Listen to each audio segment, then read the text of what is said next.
Chapter 99. Look at them twitch. Penelope crows, barely managing to speak coherently between her gasping breaths as she tries not to roll off the giant undead beetle we're both sitting on. This is the first onset. It starts with muscle spasms, so pretty soon her words are cut off as she erupts into gleeful laughter, the colony of little disciples in front of us falling into severe seizures.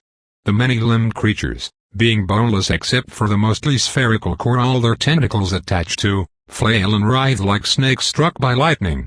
Far from the occasional jerky movements I expected, the monsters violently slam their bodies across the ground, twitching and jerking with their full strength. Their skin smashes into hard dirt, scrapes over rocks, and injuries pile up internally and externally as their muscles rebel with unnatural fury. A few of them let out brief screams of pain and terror before their lungs are also seized into uncontrollable action and ultimately, fatally, their hearts. The macabre slapstick lasts nearly 5 minutes before all of them die, and I wait in silence as Penelope fails to stop laughing throughout the entire test. I'll have to apologize to Germaine when I get home, but despite how cute little disciples are, I can't help but find Penelope's joy to be infectious. No pun intended. It all worked. Penelope exclaims, small beads of water pooling in the corners of her eyes due to how hard she's laughing. It all went exactly how I thought it would. No, even better. They skidded along the ground like, she burst into uncontrolled laughter again, and uncontrolled is not a word I ever thought I would be using to describe Penelope unless things start going very, very wrong. Here she is though, testing out what she described as the less professional pathogen concepts. Apparently, she has a large collection of diseases that she'd otherwise never get to use because they're impractical or inefficient in accomplishing their final result. Killing the little disciples over the course of a few minutes in which they make a horrible racket would certainly be a terrible way to contribute to how we traditionally worked with our team. Stealth was so much more important back when this part of the forest was threatening. I'm impressed, I say honestly, sitting cross-legged beside her. I remember back on our first mission you couldn't infect the little disciples at all. And I never forgave myself for it, she agrees. I've thought up 20 viable diseases to attack their unique immune systems since that day. I think I like this one best. I laugh and hop off the beetle. It's not a particularly impressive creature, and I just made it a drag. But it's the first thing we found that was large enough to carry both of us and stupid enough to not run away from me before I killed it. I have to admit, I find it a rather pleasant ride. Approaching the pack of about 30 little disciples, I swiftly grab all their souls, stick shards in them, and shove them back into their bodies. Once they're all awake and surrounding me, I point back towards Penelope. You will not hurt her, I order. You will treat her as you would me. My new undead respond with frustrated chittering noises, as while they can't actually understand language they are intelligent enough to have opinions on things, and my orders seem to convey enough meaning to work as a rudimentary communication method. They remember being infected, most of them have figured out that Penelope is the source, as a result they don't particularly like her. At least for a few moments, until my shard more thoroughly infects them and enforces my words. By the time I make it back to the beetle, those that aren't crawling all over me happily want to do the same to her, and she lets them. You can be Germaine Jr., I tell the first one to crawl up and rest on my head. They are still warm, Penelope comments. I know that isn't surprising, considering how many recent corpses we've both been wrist-deep in, but still. It's like having pets again. You even used these for experiments as well, I comment, recalling how she claimed to have killed her previous family pets. Exactly. Penelope laughs. Except the situation is somewhat reversed, in that I get to keep the pet only after I perform the experiment. Much preferred, I must say. I chuckle at that, scratching Germaine Jr. at the base of her tentacles, which elicits a delighted coo. Our army has expanded considerably in the 5 or so hours we've been in the forest. Although we've been largely lacking in variety. A significant percentage of monsters seem to have some kind of danger sense, which I suppose is completely understandable for all the same reasons hunters don't go out into the forest without someone that can sense problems before they get close. Unfortunately, My diet today is limited to whatever creatures can't tell that certain death approaches them, which is mostly an uninteresting smattering of scavengers. Penelope theorizes that the ability to detect how dangerous something is when alive just isn't as useful when your main diet is dead things, but who knows? Either way, little disciples are the only creatures I've opted to make risen instead of dregs. Of course, at some point the low quality of each individual member of the army is overshadowed by the fact that we have about 200 enlisted. Penelope is loving it. "How are you not out here all the time?" she asks, her laughter having finally settled down into a content smile. "I knew you had to hold back the sake of the team, but this isn't being a hunter at all. Watch his eyes, we could expand into the forest with power like yours. We can get enough fertile ground to solve the food crisis. I guess?" I answer noncommittally. Why couldn't someone like Guldra do the same? She threatened to destroy all of Lisha, and I'm pretty sure she has the power to do it. Surely she could win some more ground against the forest. She could, without a doubt, Penelope agrees. The problem is that we wouldn't have the forces necessary to keep the ground. The boundaries between the forest and our growing zones need constant maintenance. Poisons must be set and refreshed, patrols must keep constant watch. The manpower required is immense, and while it's nowhere near as bad as being a hunter, the job tends to have a high, lethal turnover. If we expand deeper into the forest, that necessitates stronger guards to deal with the more serious threats, but the majority of our current labor is relatively weak slaves. We wouldn't be able to afford it otherwise. An undead are basically free expendable slave labor, I finish. Which could provide the sort of defense Guldra can't just because she's one person and she has to sleep. Yeah, that makes sense. But that's not what you were talking about when you asked why I'm not out here all the time, is it? She sighs, her eyes drifting up towards the canopy. I watch her with all three eyes, taking effort to pay attention to anything I think might be a social cue.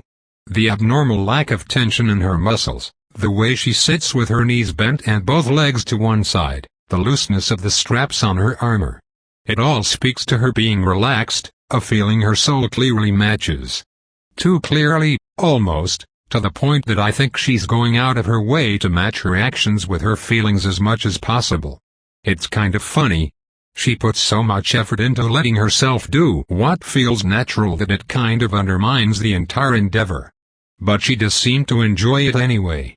Like she's stretching a muscle that has been slapped on wrong, so that every movement is both pain and relief in equal measure. "There are no Templars here," she eventually answers me. "No other nobles, no laboratories, no obligations and no witnesses. We can do anything here, and it will never get back to anyone. You are the only person that will ever know, and you understand." I love that. I nod, letting my hands go through the motions of the meat-treating spell as I listen.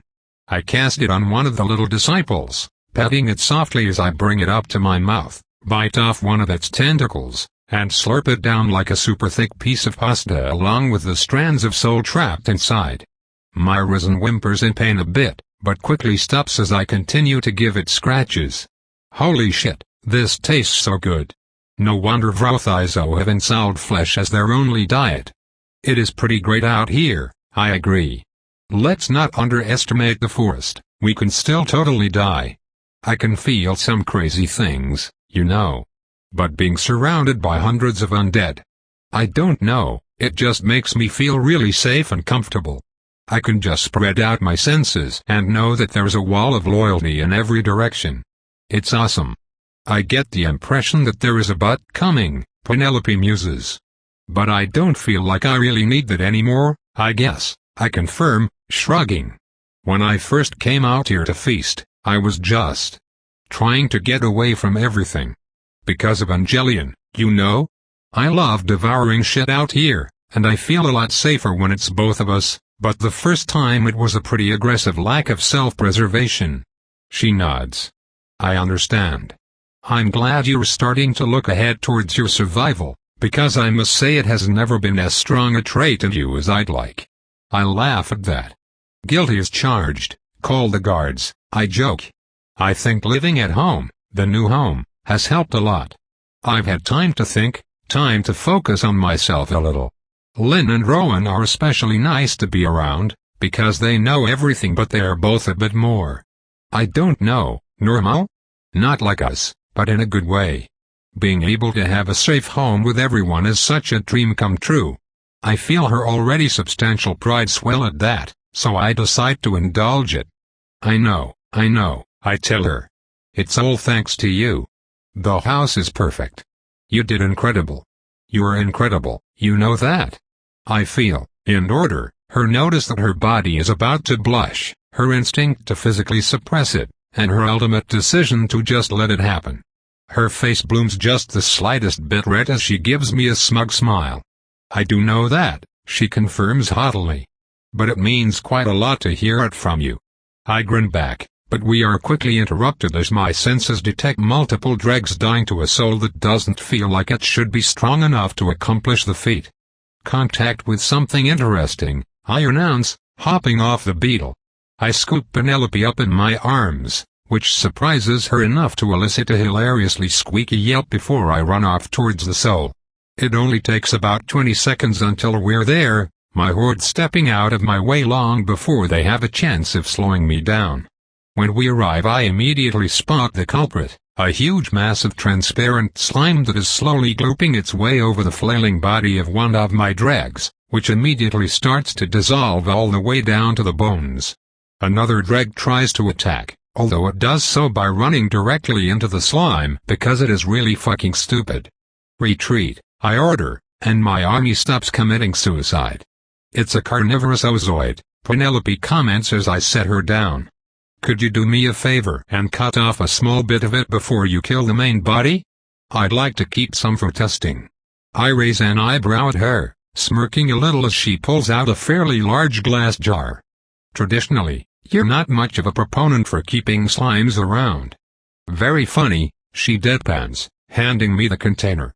Oozoids have an interesting and intimate connection to magic that might be useful to research, and if not the carnivorous ones are at least made of one of the most powerful flesh-dissolving acids known to man. Although it likely isn't technically an acid, since it loses its properties when it ceases to live. Perhaps it's even natural biomancy. I nod. As usual, Penelope has good reasons. Given that my spear is chitin, this thing can probably burn right through it, so I order some zombies to sacrifice themselves by smacking the oozoid hard enough to make pieces fly off. One of the decent-sized globules actually pulls a chunk of the oozoid's soul with it, so I coax it inside the jar with a few pokes from my tentacle and then kill the big one with another. Here you go, I say, handing the jar back to her. Hopefully it won't break and kill her somehow. You know, on the subject oozes, I still have Penta's soul. You realize she's going to be one of the first people I revive, right? I know, Penelope sighs, sitting down by the trunk of a nearby tree as she swirls the small, captured oozoid in its jar. I wish you wouldn't, but I understand. If we don't revive her as a Nora, most of my objections go away. But honestly, Vita, why do you hold her in such a high regard? I'm fairly certain she didn't even like you. I wince a little at that. Yeah, I don't know if she did either, at least not until Alicia. I just kinda didn't pick up on it until she told me. I don't know what to say. I just wanted to be friends with her, I guess, and just before the end I think we really were starting to become that. It feels like I failed her. And I don't want to fail my friends, you know? Penelope nods slowly, her soul starting to do indecisive flip-flops. I give her some time, sitting down next to her and taking a deep breath of air. Fuck, I hate breathing. I suppose I have been failing you as a friend, Penelope eventually says. I blink in surprise, making sure to turn and physically stare at her so she can see all of my incredulity. Didn't we just get done talking about how you're basically the most awesome thing that has happened to me? I ask. Well, not in so many words, but I'm referring to something more specific, she explains, blushing a bit again. Back when we first got home after Alicia, you made me promise to try and to be honest with you. To believe that I can trust you with the things I keep secret from everyone. I have not been doing so, because so many of my secrets are about you. I'm not sure what to say, so I say nothing. She soon realizes that's an indication to continue. So, I want to change that. I have a few things I want to get off my chest. Don't look at me, I tell her. Your breast size is your own fault. She laughs at that, shaking her head. Well, let's start with that. I know that you hate your chest, but I have been the one making it increase in size anyway. While it is true I believe this offers you advantages, at least part of my motivation is selfish. In reality, the benefits it provides are probably not worth the degree to which you find them distasteful, and I have persisted with the alterations anyway. Huh? I say. Well, quit doing that then. Again, she chuckles at my response. I shall. Then we're square, I answer, shrugging. Thanks for telling me. I started the operations to experimentally alter your family's biology months ago, not recently as I have allowed you to believe, Penelope admits. I did not ask for their permission, your permission, or the permission of your guardians until well after already starting. But you think these alterations will make them more likely to survive? I ask. I do, yes. Not all of them improve survival, but they are all designed to be beneficial. However, they are also the first human test subjects I have used, so there is significant risk. I chose to do so anyway. Well, if whatever you do fucks them up and you don't fix it, I'll kill you, I tell her frankly. But if you do, and they're okay, and it helps them, well, thank you. She swallows. I honestly think they help, she tells me. There have been no negative complications so far. Then thank you. I say again. I trust you not to hurt them. Always have. Her lip trembles for a moment as a swell of emotion pushes its way through her, but she pushes it right back, swallowing the joy and relief from hearing my words to move on to the next thing she's been afraid to tell me. I guess there are a lot more than I thought, but I know this is hard for her. For all intents and purposes, she manages to say, I murdered Penta. That one takes me by surprise. The others I suspected, but this hits me like a slap to the face. Murdered Penta? What does that even mean? She did kill her, that's true, but she was forced to as a consequence of my own failure. She would have never needed to put an anti-Nora infection in my body if I hadn't gotten myself infected by Remus's slime and trapped as a result. I anticipated the likelihood that you wouldn't drink the poison and get infected long before the dinner, she explains. When the dinner began, I took the first excuse to leave and go to the bridge. I knew you would be unable to cross the bridge if I made you believe the mists were down. I planned to use your possession as an excuse to kill Penta from the start. How did you know I wouldn't drink the poison? I ask, dumbfounded. We had a rat to hide Penta in, that's what I was supposed to have done instead of letting her have that speech. I didn't know, Penelope answers, shrugging. I had a number of excuses prepared. Reasons it would seem like I was forced to infect you in nearly any outcome. In the worst-case scenario, I was prepared to leverage my position as your only defense against the Templars in order to just murder her without attempting to hide it. I knew that the dinner plan had a high likelihood of creating the outcome I wanted, so I let you go through with it without reminding you about the poison, without talking to you or strategizing with you at all. That was entirely intentional. I could have easily prevented you from getting possessed in the first place, but I left the possibility open because it was the most convenient to my personal vendetta. Shit. That's the truth. I know it's the truth, but it's still kind of hard to believe it. I've been blaming myself for Penta's death this whole time, and ultimately I still made the mistake that led to it. But the admittance that she would have killed her anyway. Why? I ask her. I thought you liked the poetic justice of trapping her in my body the way she trapped you in yours. She sighs. A number of reasons. Most of them irrelevant. I hated her, Vita. I still hate her, hate knowing that she'll be back, but it has faded a bit since then. I promise I won't interfere with her resurrection. The ultimate problem is that while I certainly hated her for the torture she inflicted on me, that was only a fraction of my objection, in truth. What do you mean? I ask. I can almost see how the things Penta did to Penelope justify Penelope's actions, but it still seems so wrong. Vida, She stumbles over her words a bit, which is so very unlike her that my focus is taken off my thoughts. I desperately wish, with everything in my heart, to be a good person. I don't understand, I say. I think you're pretty great. Still, she asks sardonically. You're more than I deserve. And that's the thing. I wish I was good, but I'm not. I'm really not. On a personal level, one don't think I give a shit about anyone on this damn island except you. Not for lack of trying, either. I believe that this world should be better, and I believe that this world becomes better when people make an effort for each other. Care about each other. Try for each other.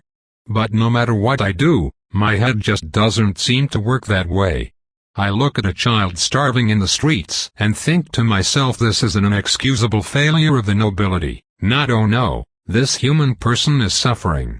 I don't feel it.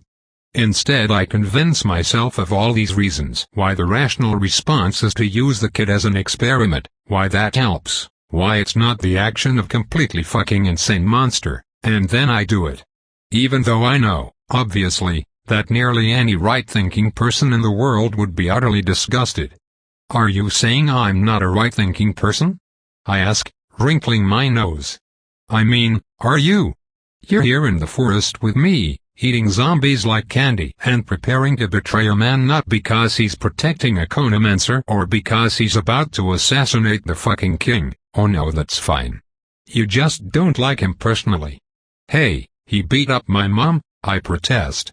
Well, I would probably kill someone for an opportunity to beat up my own mother without consequence, so that just sort of proves my point, doesn't it?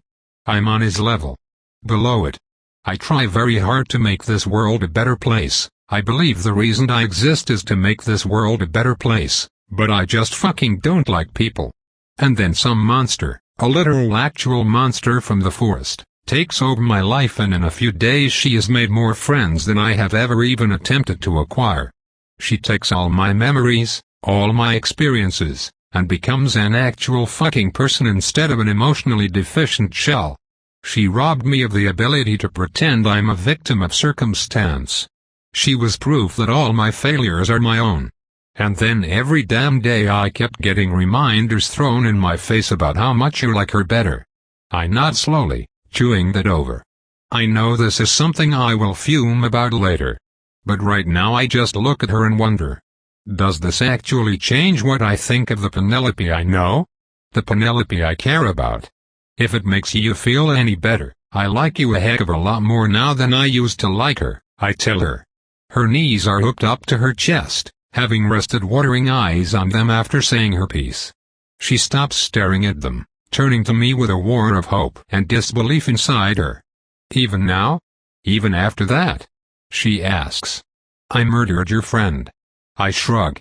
We'll make her better, I say. Right? Nora was our friend, and I murdered her. Can you forgive me for that? Of course, she says, almost breathlessly. That was a matter of necessity. I fucked up. When you put the disease in me, it was a matter of necessity, too. I would have killed her anyway, Penelope presses. I shrug. You would have tried. And then I guess our relationship might have been really different. I don't know. But given things as they are, even if it's not fair to Penta, it's difficult to not be happy with how things turned out. Like I said, you're pretty great. She stares blankly at me for a moment, then suddenly bursts into uproarious, full-body laughter. Tears stream down her cheeks as she howls with amusement, the harmony of incredulity in her soul drowned by a melody of pure relief. You're insane. Penelope insists. You're completely inhuman. No one should just be okay with this. I was afraid you would kill me. I might have a few months ago, I guess, I agree. But I forgive you. You've earned that much. Completely fucking inhuman, she repeats, shaking her head. Humanity is overrated anyway, I answer with a shrug. That gets her to laugh some more, wiping tears from her eyes. It is, isn't it? She agrees softly. It really is. I say nothing for a while, letting the last vestiges of her sobs trail away as we sit shoulder to shoulder under the tree. So, Any more island-shattering dark revelations you have for me today in order to try and make me attack you? I ask when she finishes. She laughs, voice still shaky. It's not how I thought any of this would go, but fuck it. One more for now. For now? I ask hesitantly. She responds with a coy smile, the effect only slightly diminished by the way her cheeks still glisten with water. Her fingers start to move in the complex patterns of a spell I don't recognize, and when it completes I see a change start to occur in her soul. Power flows out of it, noticeably weakening her in exchange for a different sort of strength. The spiritual energy fills the rest of her body, flowing into her limbs and forming a lattice inside her skin. What is this? I ask, scratching my cheek. A spell version of the way warriors enhance their bodies with their soul. Not quite, Penelope answers, and then she slowly reaches out with her hands to the tentacle I've been scratching myself with. And she grabs it. My breath catches. My body freezes. She holds on to me, the real me, and pulls that part of me close. I wrap my tentacle around her arm, squeezing lightly and feeling the resistance, the contact. What? I barely breathe. I knew it had to be possible, Penelope explains softly. By studying your body and the drow thighs or teeth you brought back, I figured out how it works. It is the first original animancy spell I designed. How does this help your research? I whisper. It doesn't, really, she answers with a shrug. Arguably, I wasted a month on this. But I knew that going in. Why would you? I swallow. No, I know why. I know what she's going to say. Well, that ties into my last confession, doesn't it? Penelope says. The one I'm sure you already know. Countless tentacles emerge from my core, wanting to poke her, feel her, touch her, but all I do with them is hide my eye and hide my face, overwhelmed with emotion and embarrassment. I love you, Vita, Penelope says. All of you, real and fake, material and immaterial. I know it makes you uncomfortable, but I have to ask. Would you consider a relationship with me? Chapter 100. Would you consider a relationship with me? The very words fill me with fear. No. No, I don't want that. I just want to be friends. Best friends, maybe, something special I have with no one else, but every aspect of dating, everything that I know of what a relationship is just isn't me. But I can touch her. I can feel her. I can hold something and not have the person I'm holding freak out with an unrelenting dread like people do when I touch their souls. How did she do this?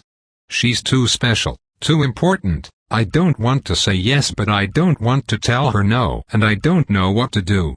Wait, Penelope says hurriedly, squeezing me, the real me, the part one feel truly in control of, just the slightest bit harder. Whatever you were thinking of, give me a moment to. She licks her lips nervously, eyes flicking around as she rapidly tries to decide on what to say. Like a coward, I focus on her, doing everything I can to avoid thinking about her question. I should just say no. Right? I know that you're non-standard, she continues slowly.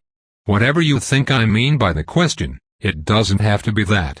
You're different. I'm different. We can do things differently. I swallow, nervously peeling a few tentacles away from my face. Differently how? I ask. Well, if you're open to the idea we would have to explore that, I suppose. Figure out what we want and don't want out of us. I mean, I know that to some degree things I want are not always the same things you want, but I believe that She cuts off with surprise as I poke her cheek with a tentacle. Sorry, I squeak. Continue. Her lips twitch into a smile, a bit more confidence filling her as a bit more embarrassment does the same with me. She scoots a little closer, idly winding my tentacle around her arm. When I talk about a relationship, what does that mean to you? She asks. I shrug, squirming slightly as I fail to resist the urge to wrap part of me around her ankle. I don't know, I mumble. I guess what Lynn and Rowan have? Where they hang out together all the time and smooch a lot and have sex every few nights? Or? I don't know, I guess what you and Lord Erebus have, where he's always trying to get you to go to fancy stuff and eat dinner together and spend time with you even if you're busy and you're sort of obligated to do it because it's a relationship? I mean, can you even ask me this if you have a fiancé? Penelope gives me kind of a sad look. Vida, I promise you, no matter how this plays out, you and I are never going to be anything like Johann and I, she insists. You don't need to worry about him. I'll take care of him. She obviously means the murdery kind of taking care of him, not the kind with actual caring about someone involved. Figures, but whatever. I don't like fancy dinners. I don't want to monopolize your time, she continues. Yes, my relationship with him is one built around obligation, but that's not the kind of relationship I want any more than you do. You know I don't particularly like the man. I shrug. Maybe that's a bad example, I admit. But it's like, you know, Matteo went and got berated by his girlfriend before our mission because he felt obligated to subject himself to it. Relationships are more serious than friendships, right? It's not just about liking someone. You have to put all this effort into catering to them. With most people I don't even understand how they feel. I'm not gonna be able to do any of that for you. But you already do that for me, Penelope says. I don't think you understand the degree to which just being around you is an emotional relief. It's like I'm relearning to be myself. I know what you're like, Vida. I don't love you in spite of that, I love you because of it. The way you think about people differently is beautiful to me. Have I ever asked you for anything you felt like you couldn't provide? I wrap another tendril around her waist. She scoots closer to me, so we're touching shoulder to shoulder. No, I admit. You've never asked. But I know you want some things like that. You want the Lynn and Roan stuff too. No. I can't do that. She purses her lips, considering for a moment how blunt to be. Kissing and sex? She asks. I nod. She nods back, slowly, taking the confirmation of what she already suspected in silence for a while. Is it because I'm a woman? She eventually asks. Because I am in the process of learning how to change that, if that's what you prefer. I shake my head, perhaps much more vigorously than I need to. I can tell Penelope hates the idea, but she would still do it if it meant she would get what she wants from me. It isn't the problem though. I don't find you attractive, I admit. And, I do find a lot of men attractive. But that doesn't change anything. I would still never want to do that kind of thing with them. It's just gross human stuff? Penelope supplies after I trail off. I shake my head again. No, it's not that either. I just don't want anyone touching me in those places. Ever. It freaks me out. I trail off again. This conversation is just nothing but uncomfortable. I don't know how to explain it, I tell her. It's weird talking about this. I promise you, I will never speak a word to anyone else about anything we discuss here today, she says solemnly, and means it. I'd like to understand you better. I nod slowly, working the words over in my mind as I slowly convince myself to say them. I've, tried that kind of thing with myself. Alone? I admit hesitantly. Penelope shrugs. Everybody masturbates, she answers simply. Eminently normal. Right, I nod. I mean, I know that, I feel people do it all the time. I didn't really get why nobody talks about it until now. Where I'm trying to talk about it, I guess. She chuckles. A lot of things are like that. It feels different when it's about you. Yeah, I agree. Anyway, it's kind of nice at first, but I don't know, does your body have, spasms? Not the kind you had the little disciples do, a lot less than that. But it's still, involuntary. Yes, Penelope says, already starting to understand. Most people do. That makes you uncomfortable? It freaks me the fuck out, I admit. I don't like losing control. And then it's not fun anymore, and it all just feels like a huge waste. Everybody else seems to enjoy it, but it only makes me feel scared. It's not even just the spasms, those are the worst, but I hate everything that starts to happen. I hate knowing that just from touching certain places my whole body can start doing things that I don't want to do. And it's not even all that great beforehand, really, maybe because everything I feel from myself is kinda muted, and I trail off, my thoughts stalling as a result of having thought I had more to say than I actually do. The words just fell out, dropped in a heap at Penelope's feet. It's not something I ever expected to explain to anyone. She waits patiently, making absolutely certain that I'm done before responding.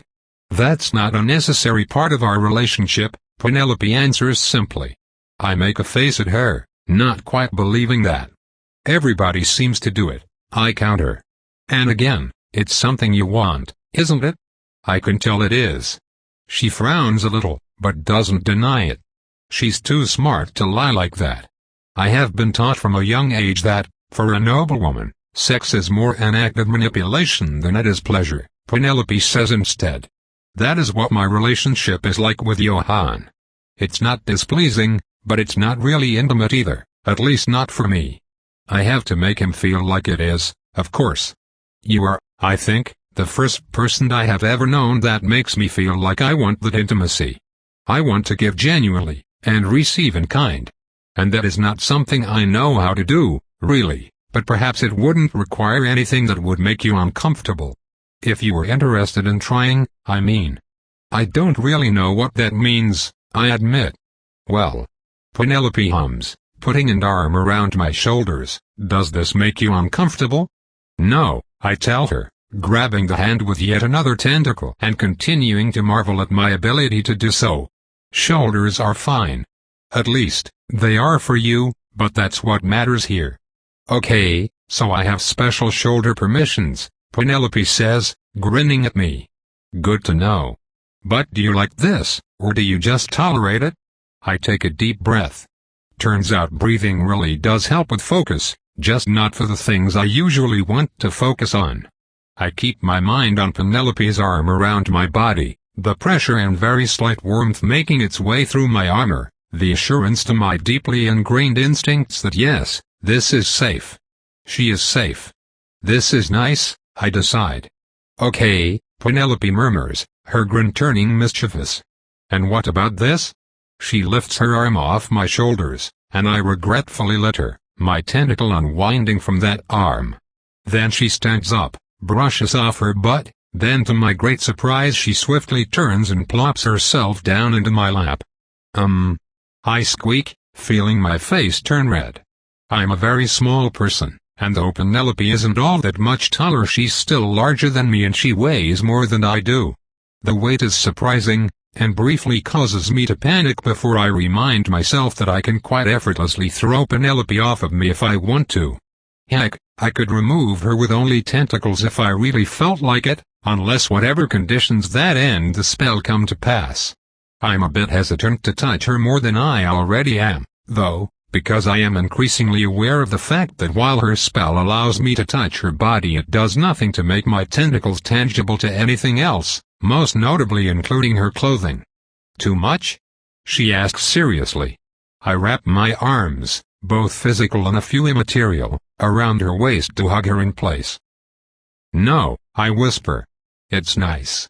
Her smile grows wider, and she places one hand on my shoulder before wrapping the other under my chin, holding my head in place like she does when examining my eyes. Again, I know that the support is not a trap, the pressure is far from inescapable. It's just there to guide. Then, she whispers, leaning slowly and closer to me, what about this? For a good few moments I'm utterly dumbfounded as to what she's doing, moving her body forward and closing her eyes. Even after her lips pucker out, it takes me a beat to register the terrifying realization that she is about to kiss me. My brain stalls as I feel her breath on my face. In a moment of panic, I thrust a tentacle up between her lips and mine. She realizes what it is as soon as she touches it and she opens her eyes, moving her body away. No kissing, then? She asks, trying and failing to hide her disappointment.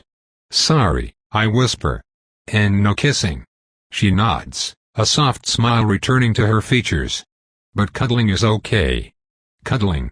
is okay, I confirm, my arms still around her. She sighs, relaxing her body and leaning up against mine. That's a win for me then, she murmurs. I'll gladly take it. I hold her for a while, incomplete thoughts fluttering around the inside of my head, unable to be voiced. It is nice, even if it is also many, many other things. Penelope is warm, and holding her body against mine is somehow a comfort that not even an army of 10,000 risen could match. Still, thoughts keep nagging at me. This isn't all you wanted, I remind her. She shrugs, not moving away. I've never fucked anyone I was actually in love with, she answers lazily. If you aren't going to be the exception, I will be fine living with that, I think. I could probably figure out a way to remove my libido. A lot of my research for Sky seems like it will be relevant for that, at least tangentially. You shouldn't have to do that, I protest. She snorts in a rather unladylike display of bemusement. Well, unless I want to spend my whole life rather sexually frustrated, the only other alternative is that I keep a few politically relevant people on the side who can be swayed by that sort of thing. I feel it would be rather crass to go through all this effort to date you just to turn around and grab a few self-important concubines that think they're lords, though. She wrinkles her nose. Or ladies, I suppose, but the two gay ones I know are moving out of city. I mean, I don't really care if you do that kind of thing, I say frankly. As far as I'm concerned, you can have sex with anybody you want as long as it isn't me. Penelope laughs. Why Vita, I think that's the most romantic thing anyone has ever said to me, she jokes. By the way, just a quick reminder that I love you. I think about that, squirming a little as I adjust her weight. This is weird and different, not at all something I ever imagined myself doing. No matter how I look at Penelope, I really don't find her attractive at all. But I do like having her close. I like holding her, I like being able to press my soul against her skin. Beyond that, I can see how she's more than a friend. She's a partner. I don't consider myself stupid, but she's smart in all the ways I'm not.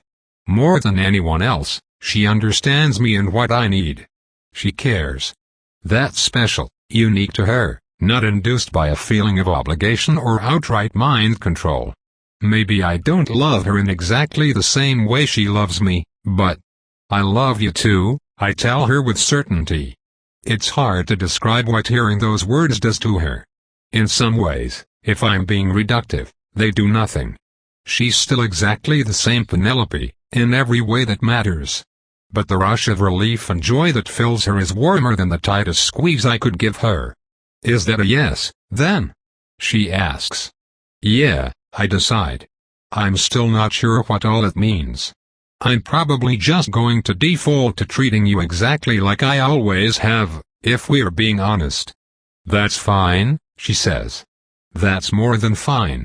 Although fair warning, while it's wonderful that you're open to letting me be with other people, I suspect I'm more the murderously jealous type. I blink. Huh. So maybe don't cuddle like this with anyone else, she says pleasantly, absolutely dead serious. What about with Roscoe? I ask immediately, eyes narrowing. She blinks, taken aback a little.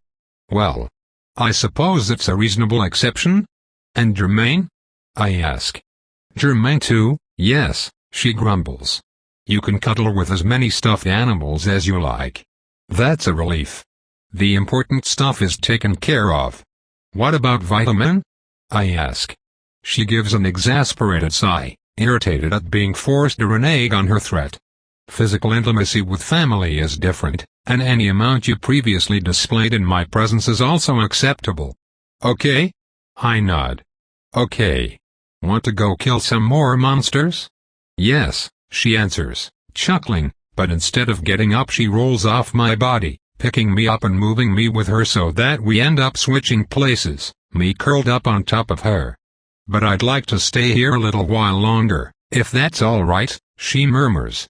I'm still for a moment, but slowly I wrap my multitudinous self around her, settling in comfortably. My eyes close as she starts to stroke my hair. Yeah. Staying here is good too.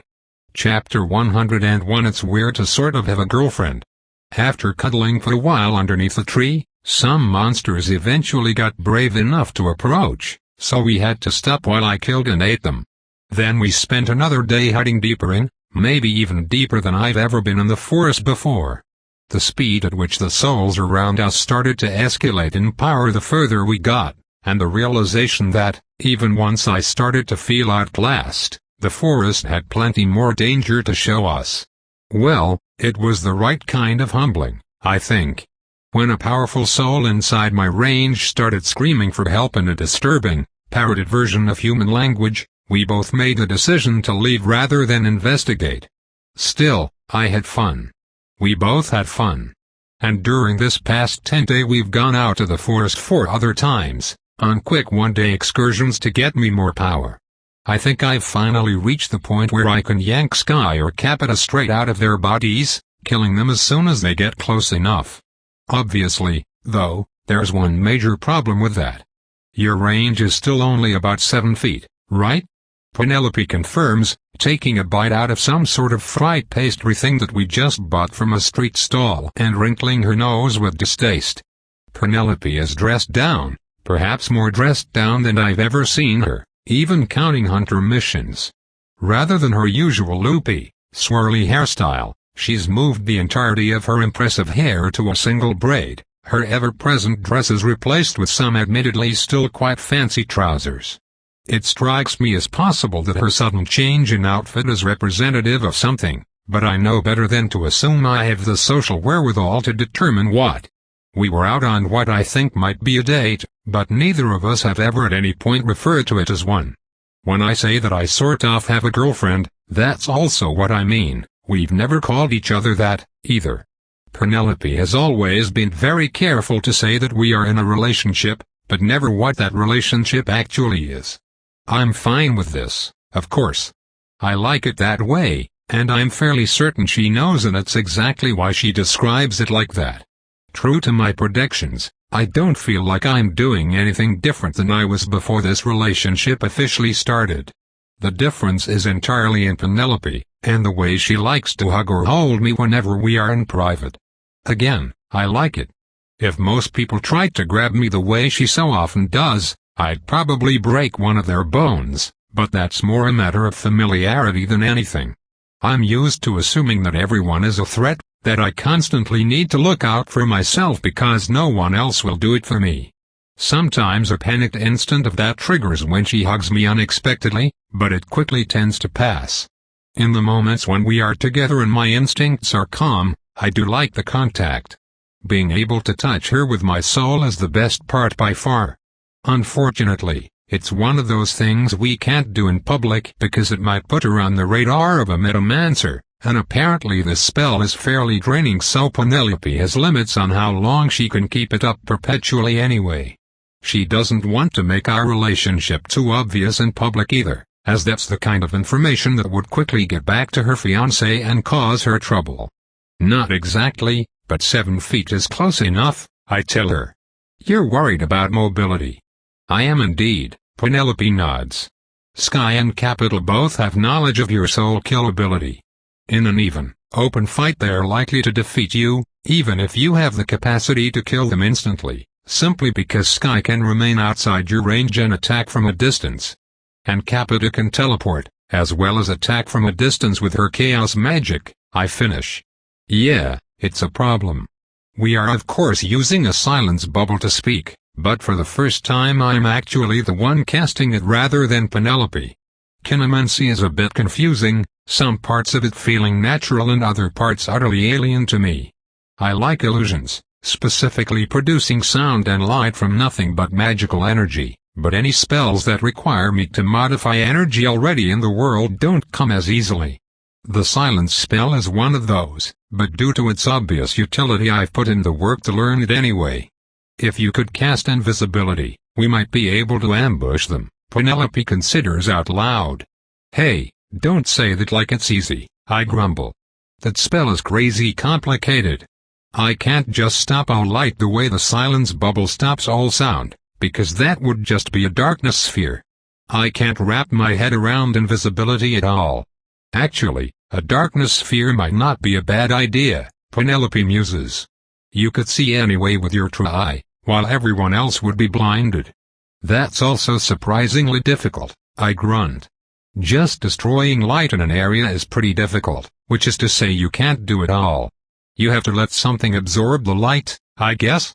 But that's really difficult without physical stuff, and magic can't make matter, or at least kinemancey certainly can't. I guess hypothetically you could make a dome that reflected all the light trying to go inside it, but people could just light a match while in it to get around that. You'd need to make a spell that individually blocks every source of light within a certain area, or something. At least, that's my understanding. Interesting. I know a few kinemancey spells, but I just have the structure memorized, none of the theory. That does match with my limited knowledge, though.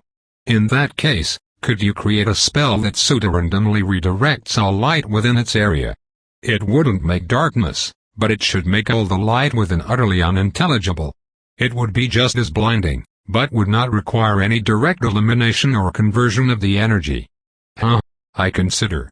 Yeah, that definitely sounds like it could work, but I might not have the raw strength to give it a big enough area to be worthwhile, plus I'm nowhere near good enough at kinemancey to start inventing my own spells. But I will definitely talk to Rowan about it.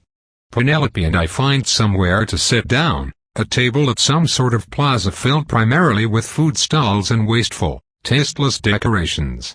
She hands me the fried pastry thing that still only has one bite taken out of it, and I eagerly wolf it down while she goes to buy something else, handing me half of that too. She tends to buy me a lot of food on these kinda dates, which is clearly more proof that she truly loves and understands me. Although, since I'm trying to be a bit more introspective, it doesn't escape my notice that the instincts which encourage me to feel affection for people that feed me are likely the same as the ones which cause me to despise contact and be slow to trust. I've been wondering lately whether the degree to which I don't seem to think like anyone else is because of my upbringing, my quote-unquote talent, which, even if I'm fairly certain is an inaccurate description, is at least a succinct way to say all of the weird and crazy and human aspects that I'm capable of performing exclusively due to the nature of my soul, or because of something on my human side. It's probably not the way I grew up, considering the sheer depth and breadth of kids in exactly the same situation. A lot of my siblings, and it's weird to think of them like that and mean it without reservation, seem pretty normal compared to me. Maybe that's because they've spent more of their lives with Lynn. But Lynn was also just like me, at least until she got her talent. Rowan has likewise been a street con for pretty much his whole life, and while that's certainly a step or two up from a beggar, the steps are not very large. So it's probably something in my human half or my soul half that makes me like this. That's how I've started thinking about myself lately. Two halves. It's not a pleasant way to define myself, since one of these halves is something I hate. But Penelope is right in that I still need to acknowledge it. My soul certainly seems to be a lot more independent than the average soul, uniquely capable of action independent from my body. But the link is still there. I can't keep my soul awake while my body sleeps, I can't survive without physical food no matter how many souls I eat, and I can't fully ignore the impulses of my flesh no matter how heavily I try to disassociate from them. And, of course, I can feel that if the core of my soul leaves my body, I will die. Perhaps it will not be a complete death, but I already know what happens to souls outside of bodies, and I have no reason to assume that the Mist Watcher will make an exception for me. If I die and my soul becomes inert like everyone else's does, well, that's the end. Of course, it's also plausible that I could somehow act independently without a body. But I'm not really keen on testing that considering I have no method of doing so which wouldn't risk being exceptionally permanent. Lost in your own head a little? Penelope asks, taking a bite of the unidentified meat product she bought and apparently finding it much more palatable. Yeah, I confirm. I can't let you do all of the thinking for me, can I? She chuckles at that, politely covering her mouth since it's still full of food. After swallowing, she continues. Well, on that note, I actually think I have a solution to your range problem, Penelope says smugly. In short, we should be able to force a fight underground. Underground? I mutter, considering that. You mean like, the sewers? How would we lure them down there? And can't Sky just smash his way through the ceiling? Not the sewers, Penelope clarifies. Even further below that. Far further. The sewers are too close to the surface near the center city area to hide the amount of metal we must assume Sky possesses.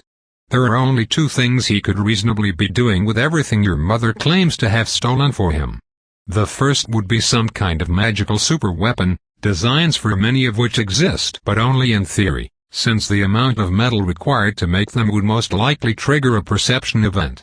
The second possibility, and the one I think is most likely, unfortunately, is that he may be purposefully attempting to trigger a perception event. I respond eloquently. That seems bad. Penelope shrugs. It's functionally the same outcome as a super weapon, he'll just have minimal control over it. If he wants to ensure the death of the king, however, the only real control he needs is timing and general location. Given the resources at his disposal, I suspect he has set up a containment room underneath the castle, and he's moving the pieces in it one at a time. They can't move everything at once, because that would require all the metal to be together in transit, which would just unleash the perception event early. So he is likely delivering the disparate metal he owns to Capita, who then teleports it bit by bit into the storage room dug underneath the castle whenever the king is home. If and when the perception event occurs, it will completely annihilate the castle and a significant percentage of the center city around it, which will almost certainly kill not only the king but the vast majority of our government. I nod slowly, trying to take all that in. I have actually been thinking about just not betraying Sky, since my life is just really good right now and I don't want to rock the boat. But a perception event? Yeah, fuck that. One perception event is way more than I ever wanted in my life. How can you be sure that this is the plan they're going for? I ask. It seems awfully specific. Sure. Penelope shrugs. I can't be, of course. But it's not as though I've been meeting with the man every other day for tea and biscuits. My biomancy work is interesting, and I do think it's starting to endear me to him a little, but ultimately I'm there to get close to him and learn how he thinks. He's angry. He's fatalistic. He sees the world in black and white. A complete purge of the center city would absolutely fit his modus operandi as I understand it, and were I in his shoes, possessing his resources, that is how I would accomplish it. Well, shit. How has that biomancy work been going, by the way? I'm honestly surprised you two are still going at it, considering how much you hate each other. I never hated him, really. Penelope shrugs. Although I certainly didn't like him, and still don't. I understand him, however, and that lends itself to a certain sort of empathy. Likewise, I believe he is starting to realize that he relies on me now. I have been making strides towards his requests, although there have been amusing mishaps. I tried taking a purely hormonal approach to helping him grow a beard, but all it did was make his buttocks hairy instead. I snort. It's hilarious, I say. Why not just build him a beard? I'm pretty sure you got rid of a bunch of my body hair, didn't you? Could you do the reverse? Penelope smirks. I'm honestly impressed you noticed, she jokes. The short answer is yes, I can, and ultimately to do that, but the process involves individually encouraging the creation of each hair follicle. As I'm sure you may imagine, that is a bit of a boring and arduous process. So I had hoped to take a shortcut. Alas, art requires work. Wow, so he's going to have a beard when we show up to kill him? That might be weird if I actually remembered much of what he looked like. Penelope halts right before taking another bite of food, taken by another minor fit of laughter. I love how you can show genuine interest in his progress and discuss his casual demise in the same breath, as if one will not cancel the other. Why would it cancel anything? I ask, tilting my head. I'm interested in the work because you're the one doing it, not because I care about him.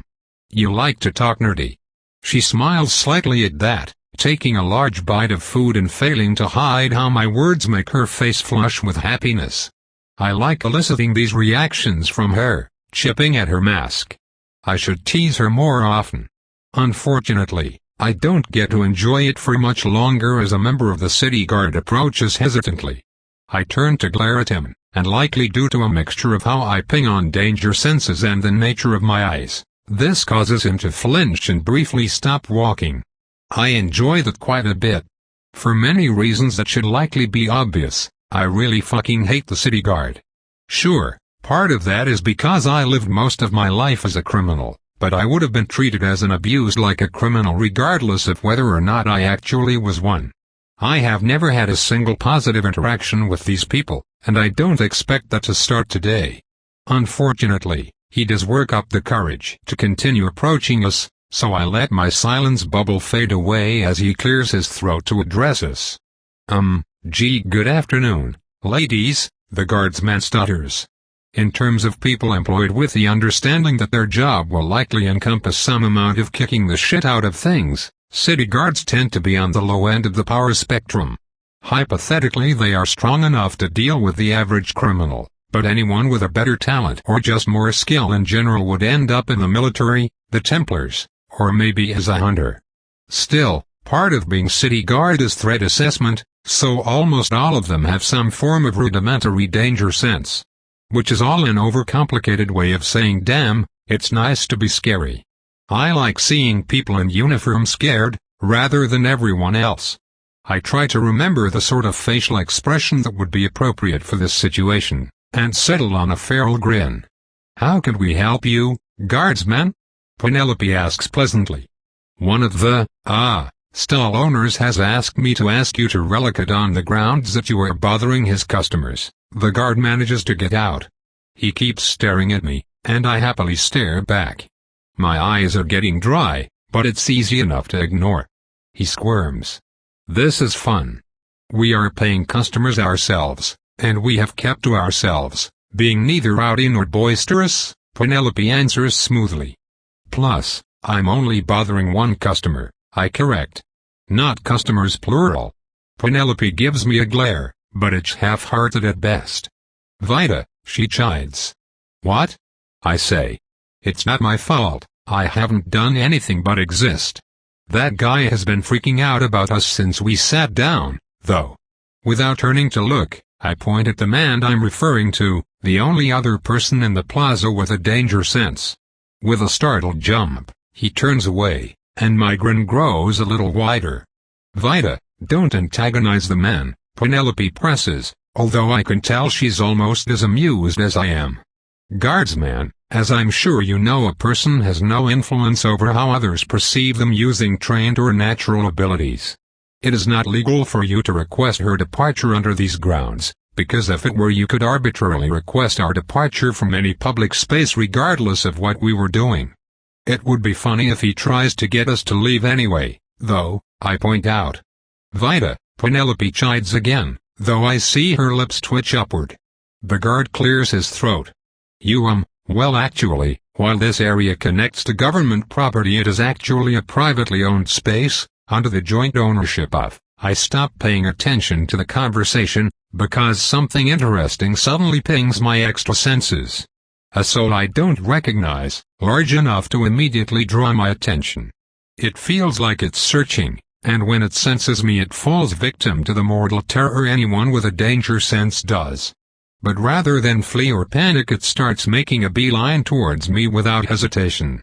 Mana fills it, a learned spell is cast, and whatever that spell is seems to affect the caster's soul. It's alright, I suddenly say, cutting off the guardsman. We're leaving. I shoot Penelope a meaningful glance and she immediately nods. The two of us get up and I head towards the nearest alleyway, intent on losing whoever is tailing us. Penelope casts another privacy spell, which I'm thankful for because I don't have the focus to spare on doing it myself. I'm pretty sure I just felt an inquisitor, I tell her as soon as she finishes. Shit, Penelope swears. Well, let's lose them. How certain are you that it was an inquisitor? I don't know. 60%? Whoever they were, they had a strong enough soul to be a Templar, and I'm relatively certain they cast some kind of animancy on themselves. I frown, peering more intently at the changes done to their soul as I rapidly make distance between us. Maybe some kind of counter-animancy? A shield against soul tampering, made out of soul stuff. That's my guess. Would it stop you? Penelope asks. No. I could rip this person apart. You think we should lure them in, ambush them? Penelope taps her chin in thought. No, she eventually concludes. We're too close to the lab, just lose them, if you can. I nod, scooping up Penelope and a Princess Carrie and breaking into a run. She wraps her arms around my neck, sighing contentedly as she rests her head against mine. You knew that I was going to pick you up if you told me to lose them, I realize. She grins. It may have factored into my decision-making a little, she admits. I suppose I can't complain. We run for a while, losing the Inquisitor long before they ever see us. I continue carrying Penelope, though, just because I can. Chapter 102. It's time to attack. After learning that Sky is most likely going to attempt to cause a perception event, we pulled out all the stops. The last 10 days has been nothing but plans, intelligence gathering, and preparation. Penelope bought about 3 dozen tracking dogs, which I then killed and put inside the bodies of rats. Risen are pretty much exactly as intelligent as they were in life, and we needed animals smart enough to follow relatively complex orders but small enough that nobody would pay them enough attention to figure out that they were dead. The Dog-Rat Undead Squad, with Vitamin acting as their coordinator and commander, was tasked with scouring the sewers to locate wherever it is that Capita teleports metal from, or failing that, any sort of organized collection of people or supplies underground. The fact that they're mine helps a lot with communicating complex ideas, since my orders more or less transcend language barriers. We didn't have to retrain the dogs in order for them to understand exactly what I wanted. 2 days ago, we hit pay dirt, and found an artificial tunnel extending out from and far below the sewers where Sky's minions have made a base. We directed the whole Dog-Rat swarm down there, and soon enough they reported someone matching Capita's description, or at least someone matching the best description we could give a dog. A bit more stalking and we have our best guess on where she teleports the metal from. For our purposes, it's good enough. The plan is simple. When Penelope and Sky meet up to do their biomancy treatments, she'll stall him as long as possible while Lynn, Rowan, and I descend underneath the city to ambush and murder Capita. I'm going, obviously, because I can kill her instantly if I get close enough. Rowan is going because he can make us invisible and inaudible, which should make getting close trivially easy. Lynn is going because she's stubborn as fuck. Ostensibly, she's there as additional muscle in case things go wrong, but I'm pretty sure she's just pissed off and wants to see Capita die. When I told her the reason she's scared of Capita is that Capita soul-fucked her, well, rage is a powerful way to stave off fear. Anyway, once Capita is my revenant, she can show us where the metal is and start reversing all the work she's done. Sky's plans will be ruined, the city will be saved, and we will be heroes that can't tell anyone that any of it ever happened without getting our asses absolutely fried by the uproar that would follow. Plus, we wouldn't get to keep all the metal. So here's the sewer map, and here's the tunnel map, Vitamin says, handing 2 sheets of paper over to me. They're about as to scale as I could make them, which isn't very, but it should be good enough.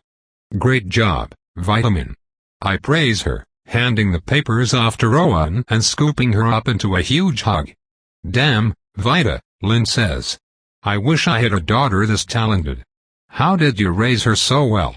Memory cloning, I answer, giving her soul and annoyed poke. Also, rude.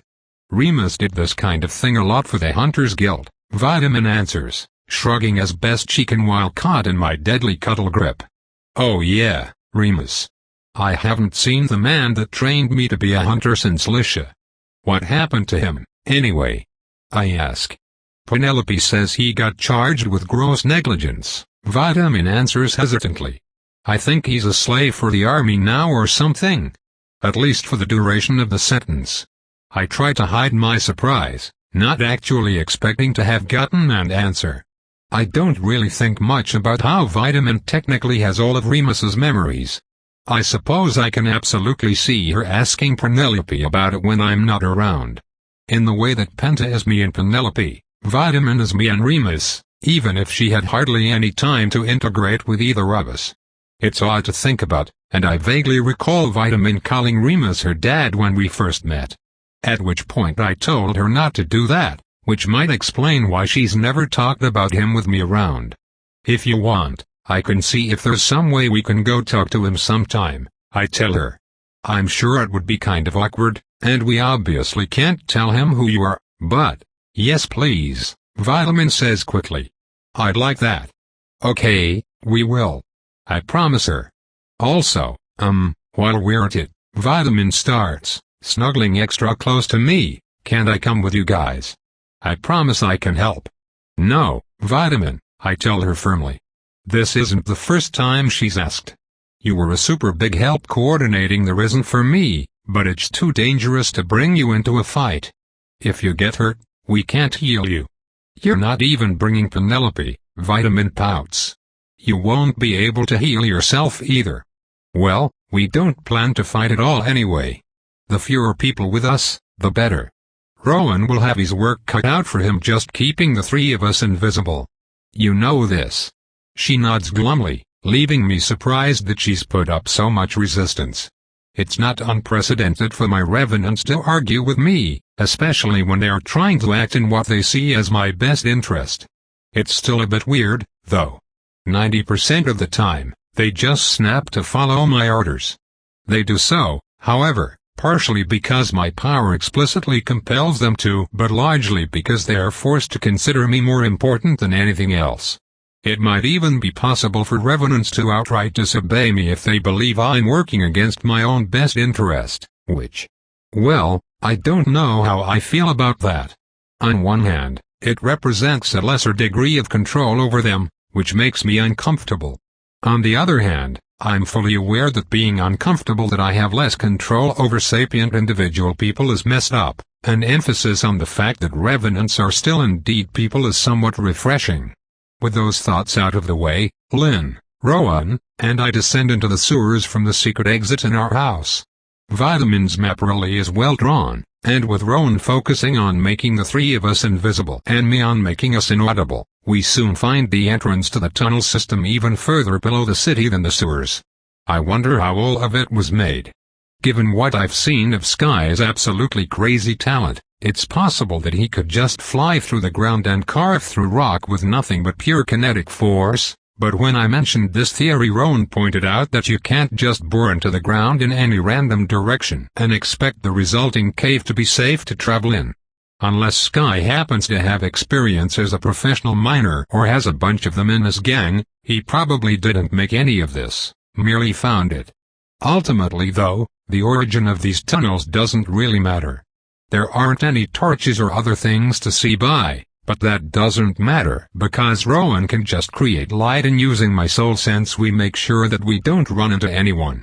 It's slow going, but after about an hour of following Vitamin's map, I finally feel our target.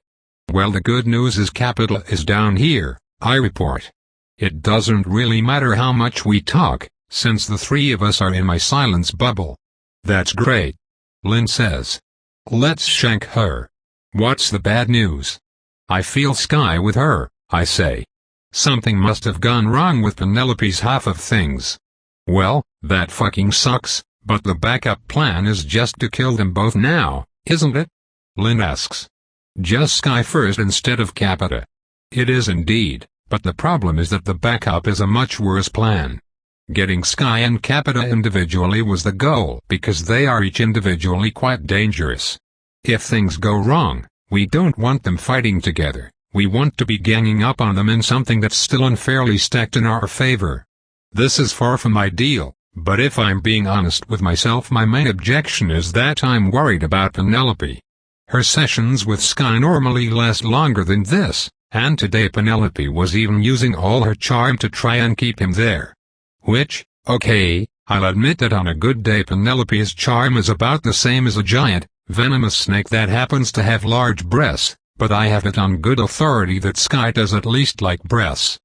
He also really likes Penelope's treatments, so if he left in a hurry there's a good chance he's attending something particularly important.